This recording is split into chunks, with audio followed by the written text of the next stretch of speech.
नमस्कारम। आजकल हम देख रहे हैं कि भारतवर्ष में हिंदुओं को गाली देना, उन्हें अपमानित करना, उनके धर्म ग्रंथों को जलाना, फाड़ना, उन्हें दूषित करना, उनका मजाक उड़ाना, उन पर और जोक्स बनाना एक आम बात सी होती जा रही है। और कहीं ऐसा लगता है कि जैसे कहीं कोई प्रतियोगिता छिड़ी हुई हो कि कौन कितना हिंदुओं को अपमानित कर सकता है, उन्हें नीचा दिखा सकता है। ये प्रक्रिया भारत में प्रारंभ हुई इस्लाम के आगमन के साथ, ईसाई मिशनरियों के आगमन के साथ। लेकिन उस समय हिंदू समाज में जो सामर्थ्य या जो जागरूकता थी, उसके साथ उसने उनका प्रतिरोध किया, प्रतिकार किया। लेकिन दुखद बात यह है कि भारत में कुछ सदियों से, एक दो सदियों से भारत के अपने समाज के लोग, हिंदू समाज में से जन्मे हुए निकले हुए लोग, जिन्होंने अपनी संस्कृति पर प्रश्न चिन्ह लगाने शुरू किए, उनमें पहला नाम जो मेरी समझ में आता है वो है राजा राम मोहन राय। उसने भारतीय सभ्यता, संस्कृति, धर्म ग्रंथों को न कटघरे में खड़ा किया, बल्कि उन्हें बहुत ही तुच्छ और नीचा और समाज को भ्रष्ट करने वाला बताया और उन्हें नष्ट करने की सिफारिशें अपने अंग्रेज मालिकों से उसने की। उसके बाद एक लंबे समय के बाद दो व्यक्ति और समाज में पैदा हुए, जिन्हें आज एक को तो पता नहीं क्या क्या बापू राष्ट्रपिता कह के बुलाते हैं, दूसरा व्यक्ति है जो डॉक्टर बाबा साहेब अम्बेडकर। उन दोनों में हालांकि एक मूलभूत अंतर है।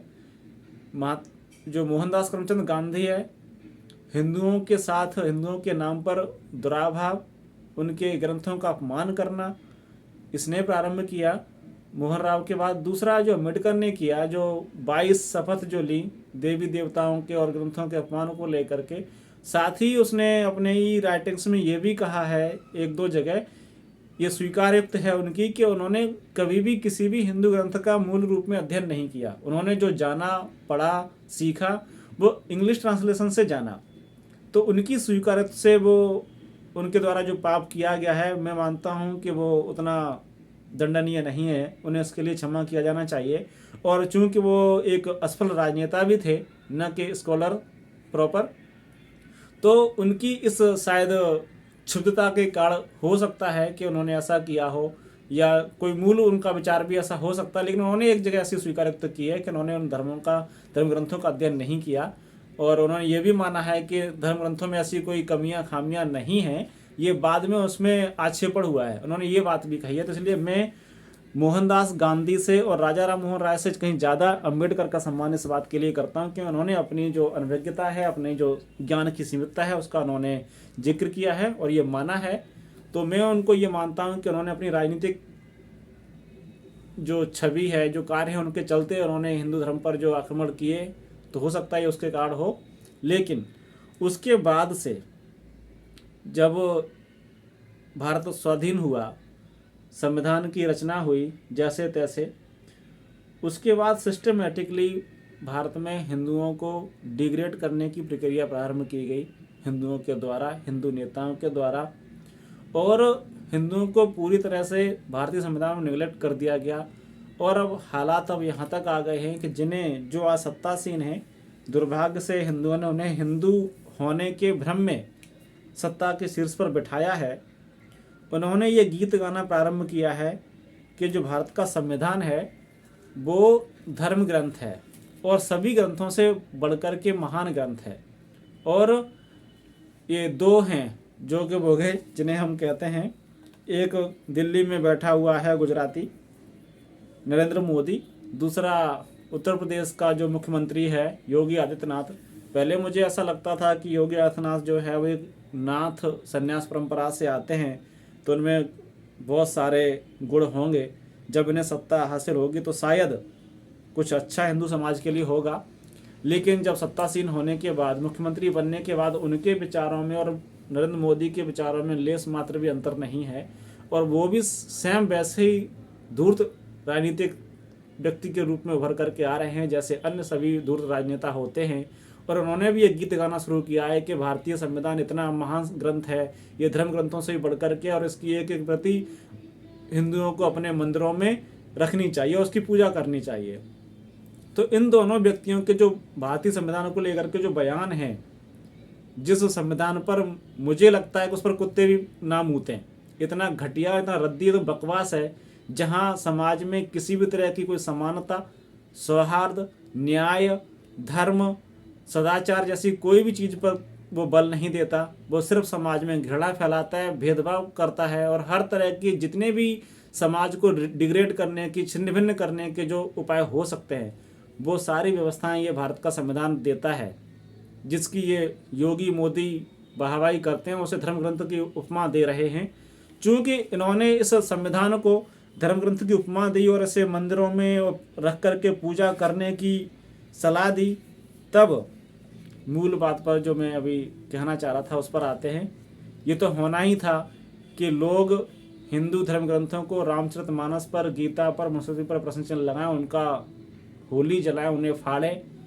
आज बिहार हो, उत्तर प्रदेश हो, महाराष्ट्र हो, दिल्ली हो, हर जगह यदि कोई सॉफ्ट टारगेट है अपमानित करने के लिए, उन्हें जलील करने के लिए, तो वो हिंदू है, हिंदू संस्कृति है, हिंदू धर्म ग्रंथ है।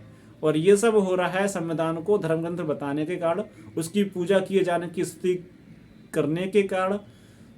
और इसी वजह से दिल्ली में जो अरविंद केजरीवाल का एक मंत्री था, राजेंद्र गौतम या राजेंद्र पाल, जो भी उसका नाम है, उसने जब हिंदुओं को बौद्ध संप्रदाय में कन्वर्ट किया, अंबेडकर द्वारा लिखी गई 22 शपथ के माध्यम से, प्रतिज्ञाओं के माध्यम से, तो बीजेपी की दिल्ली यूनिट ने इतना हंगामा किया कि उस व्यक्ति का इस्तीफा लिया केजरीवाल ने, और सत्ता से, सरकार से बाहर किया उस व्यक्ति को।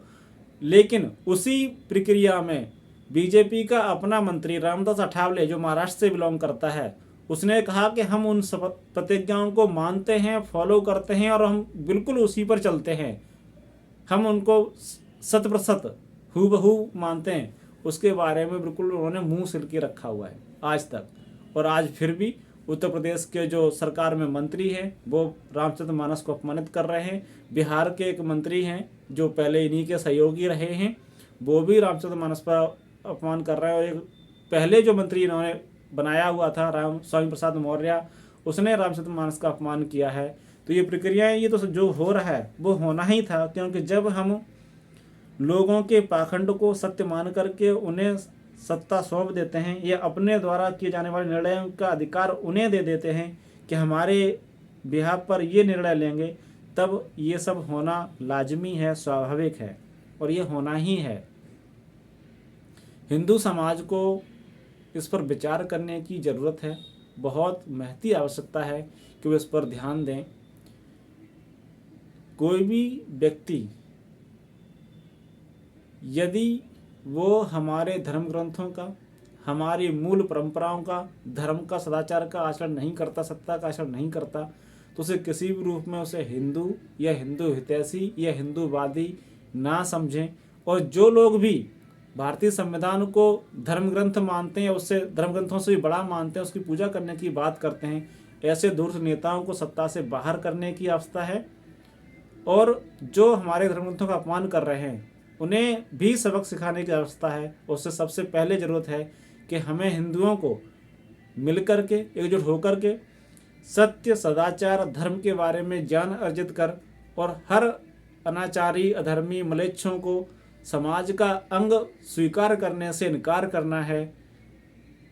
जो तंत्र के द्वारा सभी धर्म समान हैं जैसी जो बकवास सभी को सिखाई जा रही है, उससे दूर होने की, उससे खुद को अलग करने की आवश्यकता है। नमस्कार।